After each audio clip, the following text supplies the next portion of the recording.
this is Oakdale, and the railway comes up to Jamestown. About halfway down is Rosasco, and as Glenn showed us, you have fairly level to Cooperstown.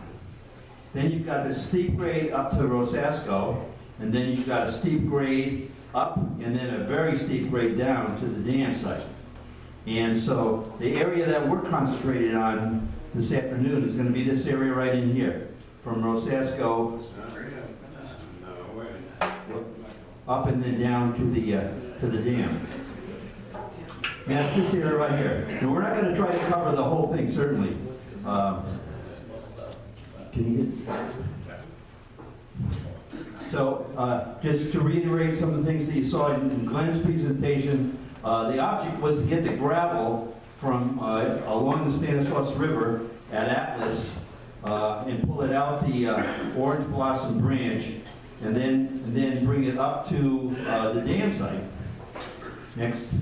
So key point in that was, and you've seen part of this picture before, was Cooperstown.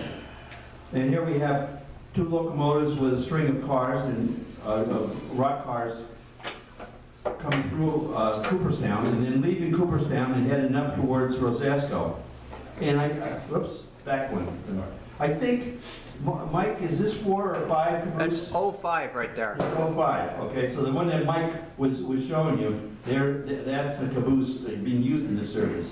Okay, now let's move on. 04, right? So, surprisingly, I found this quite unusual. Once Rick had showed me where the railroad was, you can find most of it on Google Earth. This is J59 coming down through here. This is called LaGrange Road, I think. Is that right? Yeah. Yeah, LaGrange Road.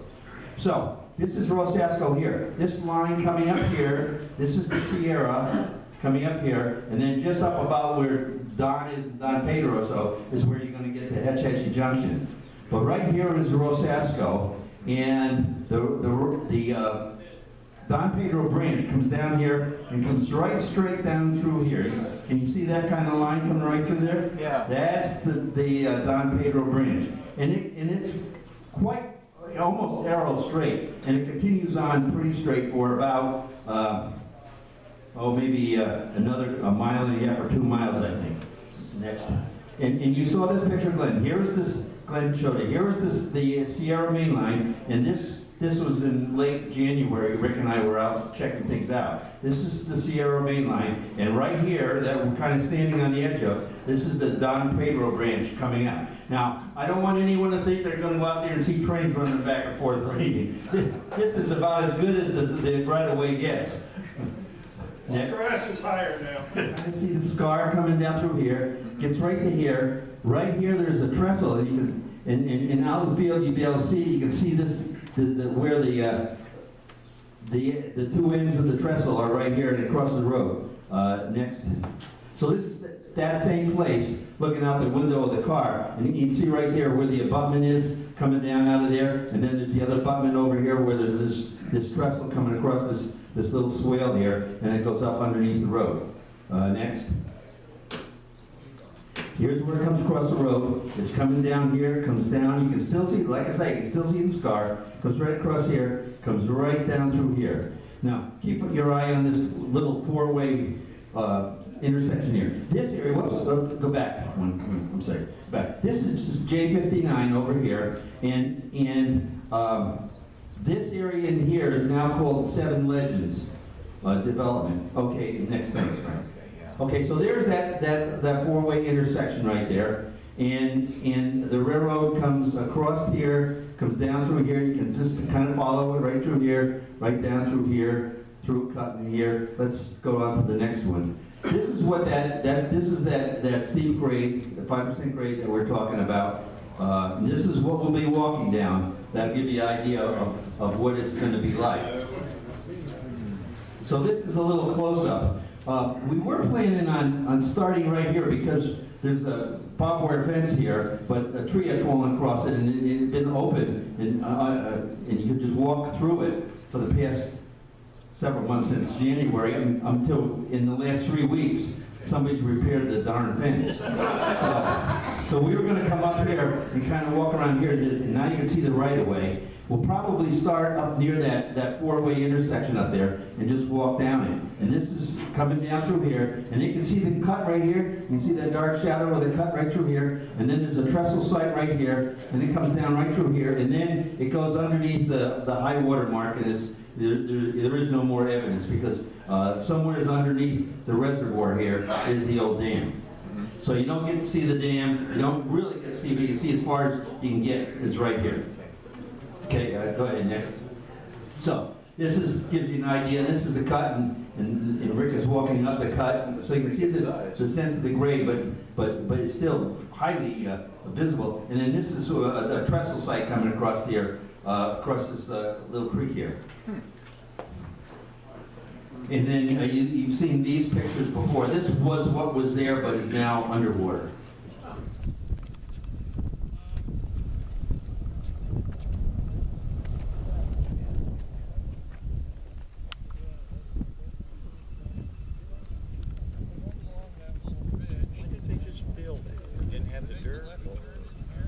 It was only going to be here. They knew they were going to be here for about 2 years. I mean, so everything was temporary. It didn't have to last very long. It was going to get wrecked. So everybody probably can see, but the right-of-way comes along that backside of the hill, cuts through here, it comes right down, and then you can see a little trestle there is abutment on that side, and then this green knoll right here is the abutment on this side. So it looks like that's one of the abutments for the trestle that was here, that mound of dirt, and it came across here, and then there are some large stones that kind of form a level path over here, more or less level, and then it crosses the road all the way back in there. Yeah. That looks like the right-of-way. It's going off in the same direction. It's anybody's guess, I guess.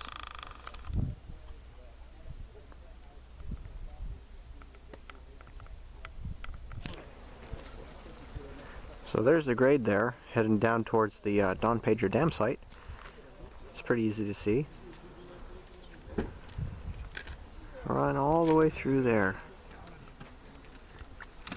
And I guess I kind of lose it behind the car, but way up there on the hill, they're walking to it.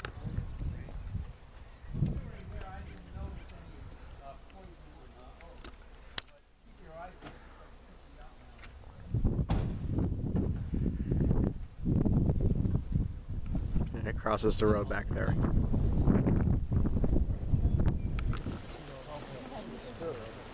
Kind of see the grade here a little bit.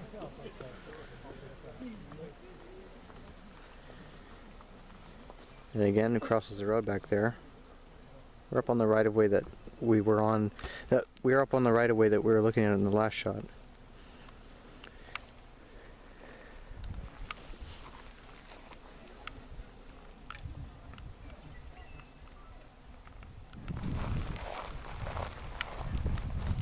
The grade is pretty easy to follow because of the line of people in front of us.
This is just looking back up the grade where we've been hiking down.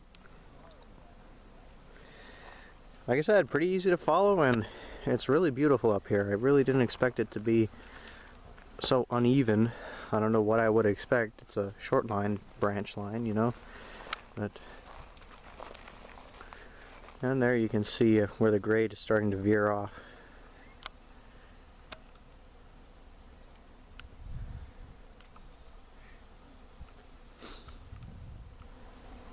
We have come to yet another trestle here.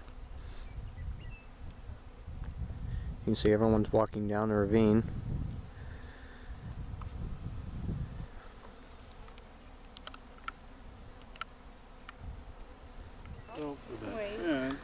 Looking back up the right-of-way again, just after crossing the trestle site. That's right, right, yeah. So I've ripped my pants on less than that, so. And then right through there. It's, These are the things my dad wore at work, so yeah. you can climb on and off the box cart. And my other note thing too, I'm glad, 'cause that has the information on the lighting. I know, but I mean, No, I know. Yeah. all these guys.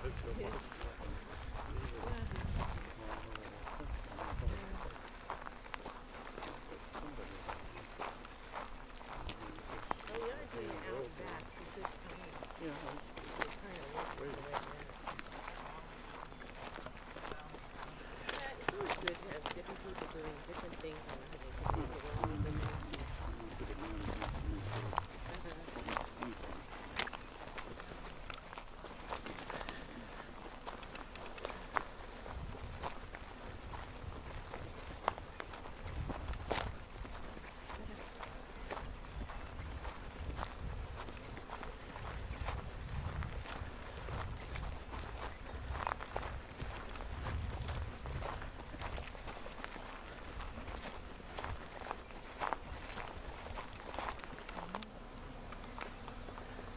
Again, stopped to look back upgrade, back toward the Sierra Main Line at Rosasco. We're walking downgrade toward the dam site. Pretty interesting area.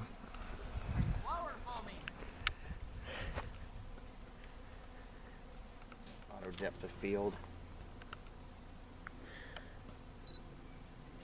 Look at all that river rock ballast there. Yeah.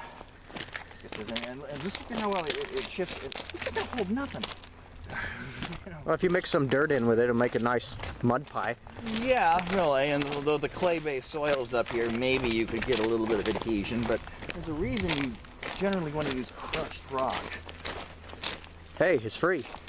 Well, yeah, true. And it was a branch line, and they weren't going that fast on it, and it was only supposed to be here a few years. So, yeah, I can suppose they went the cheap route.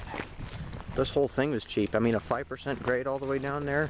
Oh, yeah. I don't think this isn't 5% in here, I don't think. I don't think so. We're No, getting close, yeah, close to it's it. Tie there. Yeah. See all the rot from where the spike holes were. Yeah.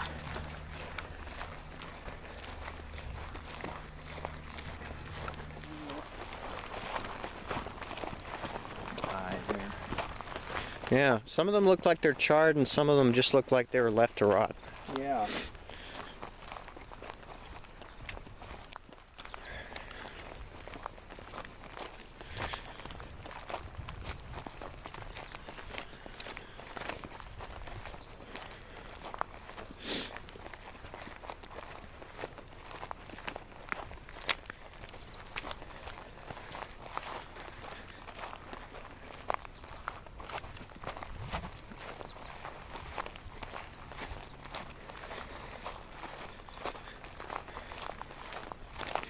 Now we're getting to an interesting part here. An S-curve.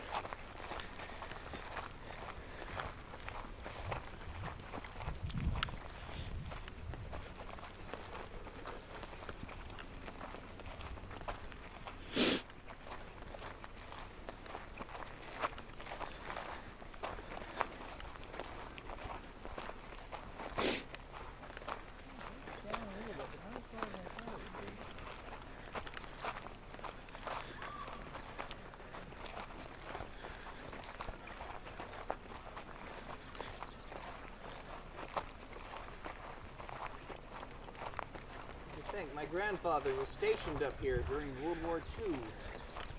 Where's that? LaGrange? No, Don Pedro. Oh, He had an anti-aircraft battalion stationed up here to protect the dam. Huh. in case the Japanese decided to launch an air raid. Got some railroad history and some Air Force history. Yeah.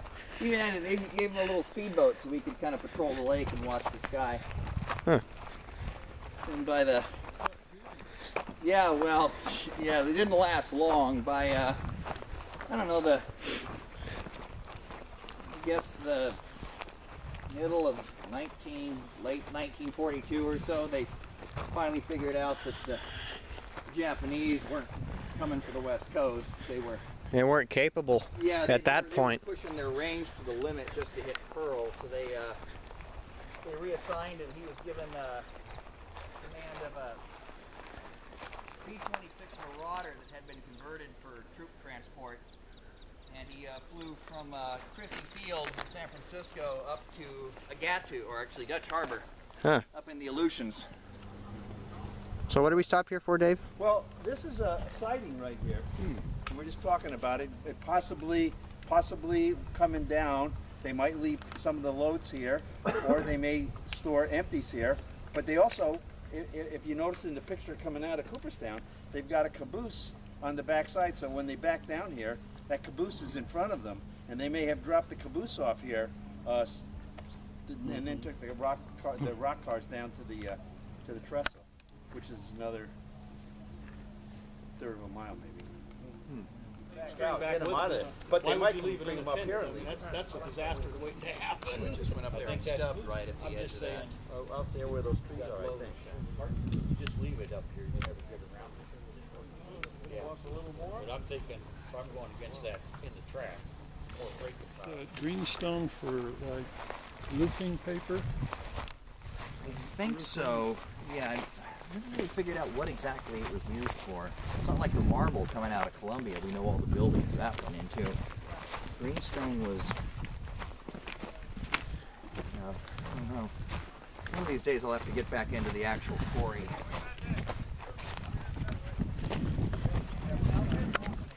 It's up over the hill from where the tracks came through. I've never been in that far. There's a new book out on the marble.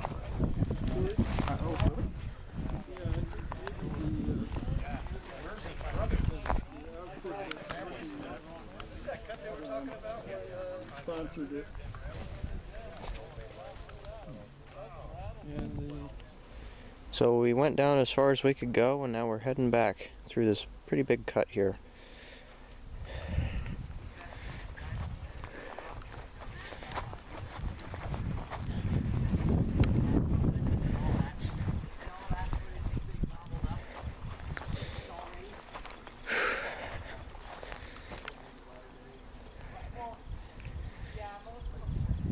This is where the herd comes in handy. They're lining up the right of way for us.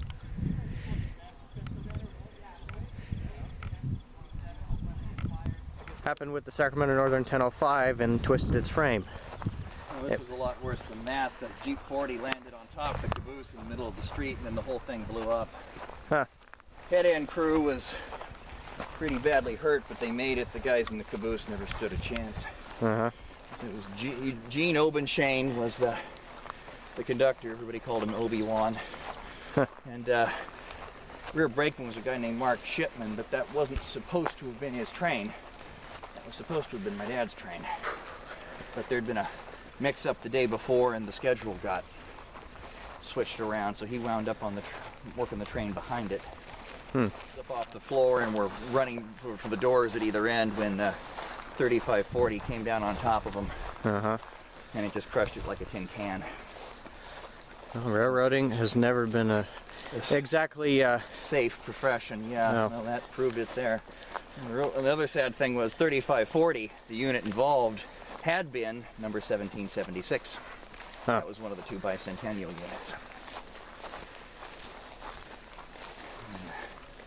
Number 1976, aka 3541, is still with us. She's on the Wisconsin Central right now. But she's got a few more years of service left, and when she's done, she's basically been promised to Portola. So oh, wonderful. she'll be going Portola. home. Yeah, they're gonna put her back in red, white, and blue, and everything else. It's too bad they can't have the set, obviously.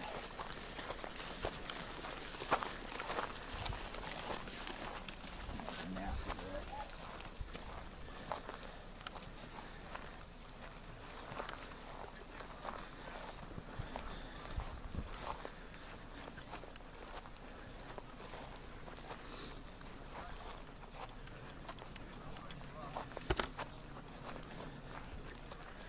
We're walking back up grade, just as a reminder.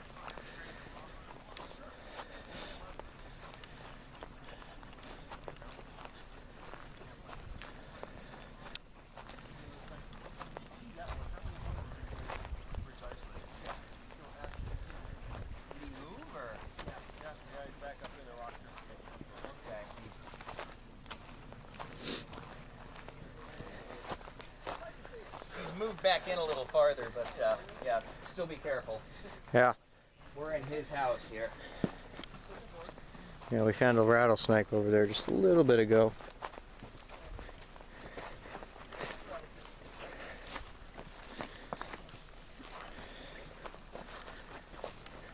Red Uh-huh. with little quartz seeds in it. So Hmm. that's something I picked up off of this line.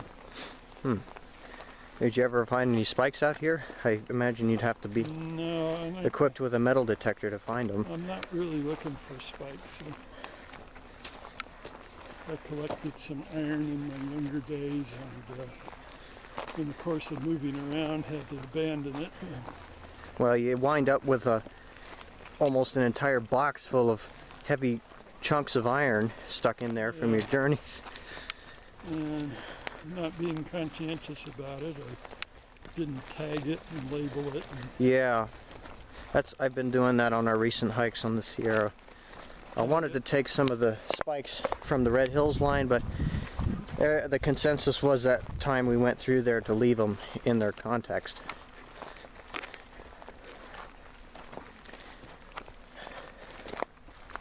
I was prowling around Malonis and been talking over to the staff, and of course they're always admonishing you, Yeah. don't take anything. Well, Steve was hiking the Angels Branch around the reservoir some years back, and you'll find in the visitor center there's some iron, some spikes, tie plates, pieces of small rail that was probably from the mines in the area. He just brought it back there and they seemed okay with that, but they just don't want you to take it out of there. And I was looking for the ore dump there. I found a strange piece of cast metal, and I thought, I wonder if this fell off one of the cars or what. And I was thinking about hauling it out, and I didn't. And it's probably all buried under the Reservoir now. Payless now. Yeah. Because everything there was just Yeah, obliterated by that's the why rock floating around. that's why I'm always eager to take things when I see them, because you never know if you'll be able to find them again. Big display up there in the Jamestown Depot, Uh-huh. and I really admired the linens Uh-huh. and The maps. yeah, the valuation sheets. Uh-huh. So I got permission to take those out and make copies, Mm-hmm. and I think that's where That drawing of the Atlas branch trestle number Yeah. 3. yeah, I borrowed those, and I used them to make the drawings for the Atlas branch span, the truss span, and We're very thankful for that, because that's one of the only Sierra trestles we have drawings for. yeah, and all that was dutifully returned to Yeah, where they had it stored in the vault. under the stairway. Uh-huh. I don't know if the linens went into the vault or not, but anyway, I copied everything that, the blue lines were pretty cheap back then. Mm-hmm. Post it, Facebook it, or Uh-huh. email it. Yeah, I can contact you through Dave. But, yeah, 6 Mile Creek ought to be just a little, tiny little thing on a curve just outside the yard, I think. That was a pretty long trestle, I think, if it's the one I'm thinking of. Not sure. I thought I saw a picture of it in the Dean book where the train is just coming onto a little trestle near Angels. I thought it was 6 Mile Creek, but I can't really The little tell. hash marks here. Yeah. What do you think could have caused that? Oh, something like a cross tie It's a possibility.